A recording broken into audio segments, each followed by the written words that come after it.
The tables have turned. Let's kick that over here, Doug. There you got it. Thanks, man. Okay, still waiting?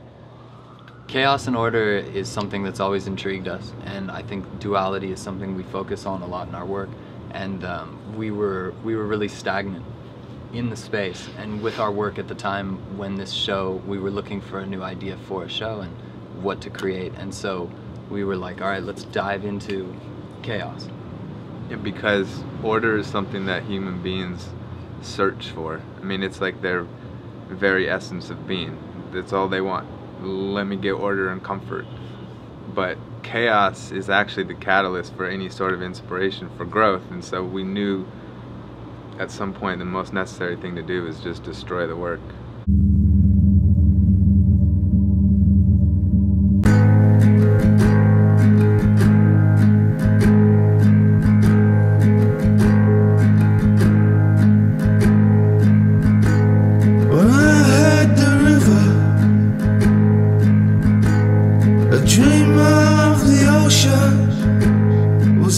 All the work, we started to chop it up, and it became like DNA, and sort of our idea now is to find order and find out how to reappropriate this DNA into a new body, and that led to organized chaos.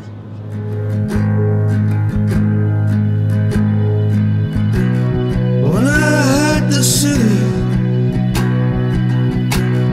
a dream of the country.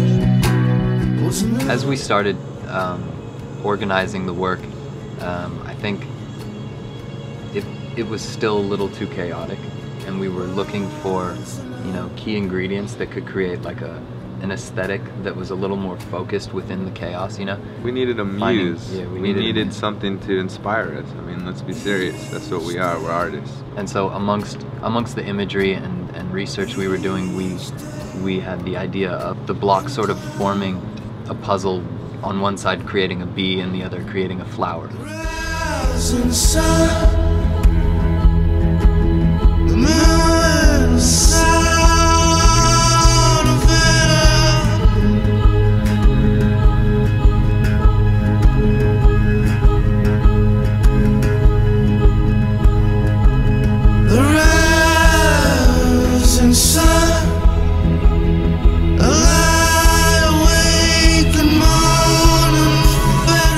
As we looked at the bee and the flower more, we saw like a metaphor there for society and art.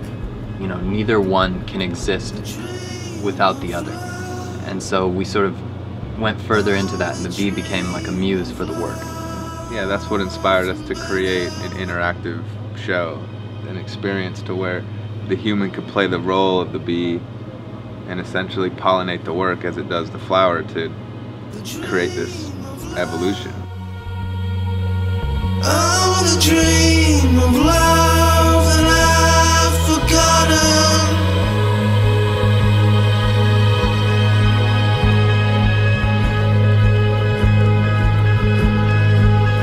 All day,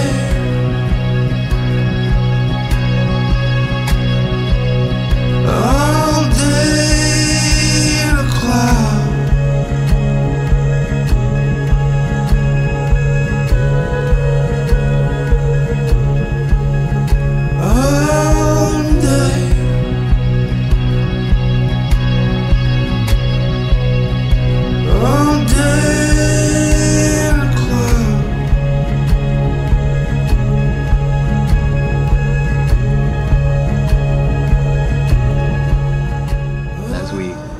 Thought about the work and this idea of interaction, it was like we were more and more gung-ho about it. You know, there's also this idea of value that is taken away from work that's interactive, that you're actually playing with, and so that was something we sort of wanted to, I guess, in a way, like break down a barrier to show that artwork doesn't have to be this white-walled, you know, untouchable object. It can be something that is translated beyond what you see, you know, it can be experienced.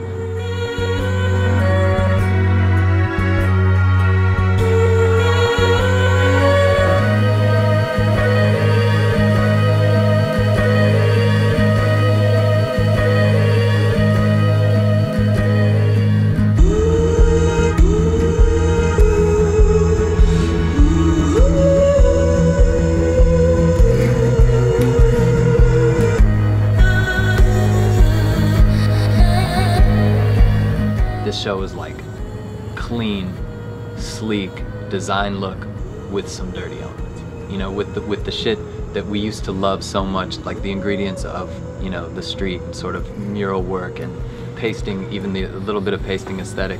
And then it was how to marry those two things. Right. So it doesn't look forced. You have the machine in the hand and how those two things can sit compositionally and create this beautifully aesthetic object, if you will.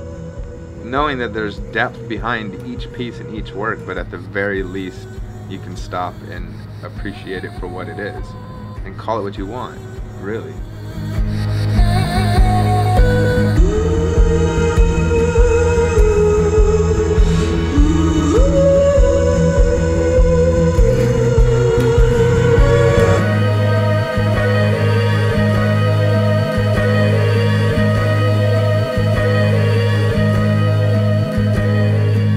There's a lot of new inspiration that came from this, you know, so for the future we'll see. I think we'll keep pushing, you know, keep pushing the elements we play with and materials we use. You know, when you're in the midst of it, you're thinking, oh man, I'm so juiced, we could take this and just run with it. And the truth is like, once the work has been created, once the public has experienced it, in some sense, the very nature of the desire for evolution, it makes you stop right there and be like, well, that's done now. And so now we're gonna do something completely new. And it's both scary and exciting at the same time, I think, you know, because those are the things that keep me up at night, just thinking about what's gonna happen next.